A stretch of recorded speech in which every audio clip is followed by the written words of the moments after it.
আমরা মূলত আসলে নদীর কতটুকু মাঝে আছি এটা ওই দিন আমি আর দেখাইতে পারি নাই।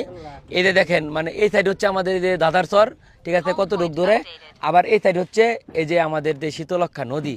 মানে আমরা ঠিক এতটা দূরে ড্রোন উড়াইছি, লোকজন ছিল। এখন এখানে একটা ভুল যে ছিল গত পর্বে, ভাই লগিটা দেও তো দেখাই, পাবলিকের দেখার খুব ইচ্ছা ছিল কেমনে কি হয়েছিল। সামিল ভিডিও ধরো নাকি, আসলে দেখার ইচ্ছা ছিল পাবলিকের যে মূলত আসলে কেমনে কি হয়েছিল।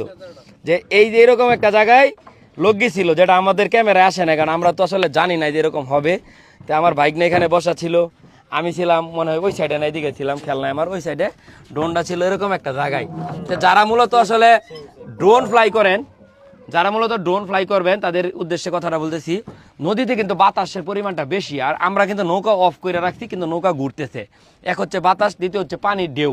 হ্যাঁ, এই কারণে ড্রোনটা যখন এখান থেকে উঠবে, উঠার সময় কিন্তু খুব বেশি স্পিড মানে নিয়ে উঠে, তো উঠার সময় ধরেন ড্রোনটা এইভাবে উঠতেছে, ড্রোন কিন্তু স্থির উঠতেছে, কিন্তু নৌকা ঘুরতেছে বাতাসে, তাই না? আবার যেহেতু ও ব্যাগের বাতাস আসবে, তো ওই সাইড বাতাস যেটা ওইটা থেকেও কিন্তু ড্রোনে প্রেশার পড়ছে। সব মিলে দেখছেন, এই তো ড্রোনে যে এইভাবে গেছে, এইটুকু আপনারা দেখছেন। পরে গিয়ে এইভাবে ঠিক এইভাবে লাগিয়া খালি ক্র্যাশ করে নিচে পড়ে গেছে। এখন অনেকের প্রশ্ন ছিল, ভাই ধরলেন না কেন?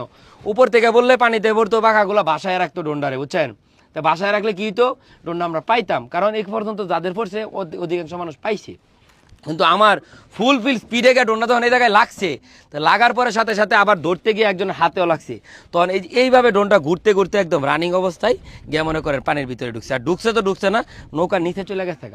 মানে এটা পাওয়া সম্ভব না। আর এখানে তো পানি কত ফিট এটা নিজেও বলতে পারবো না। যাই হোক, যারা ড্রোন উড়াবেন, ফ্লাই করবেন নদীতে, সবসময় করবেন মাচা থেকে না, অন্তত পক্ষে হাত থেকে তুলবেন, কারণ এখান থেকে ড্রোনটা ছাড়ার পরে সাথে সাথে 3-4 ফিট উঠে পড়বে। আর এই যে নদীতে অন্তত পক্ষে আশেপাশে যেন 2-4-10 ফিটের ভিতরে কিছু না থাকে, তাহলে কিন্তু আর সম্ভাবনা নেই। যাক, অবশেষে আমার বন্ধু আলামিন ড্রোনটা কিনে দিচ্ছে, অসংখ্য ধন্যবাদ। আমরা আবার সেই জায়গায় ড্রোনটা উড়াইতেছি, দেখা যাক কপাল যদি খারাপ থাকে আজকে তো কিছু হইব, আর খারাপ না থাকলে তার কিছু হবে না। দেখ, খারাপ না থাকুক, তবে হ্যাঁ না, তবে আমরা আজকে লগিটা রাখতেছি না। আমরা লগিটা যেহেতু এই লগি রাগ করে বেটা ফালাই দিছি, লগিটা নিচে নিয়ে ড্রোনটা আমি নিজে উড়াইতেছি। হ্যাঁ, দেখা যাক, আল্লাহ ভরসা।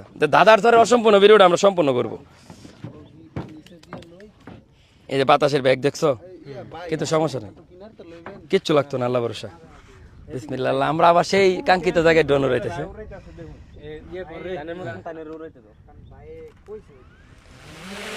এই যে দেখেন, এই দেখেন, ওটু কিন্তু ড্রোন চলে গেছে বাতাসের ব্যাগে, বুঝছেন?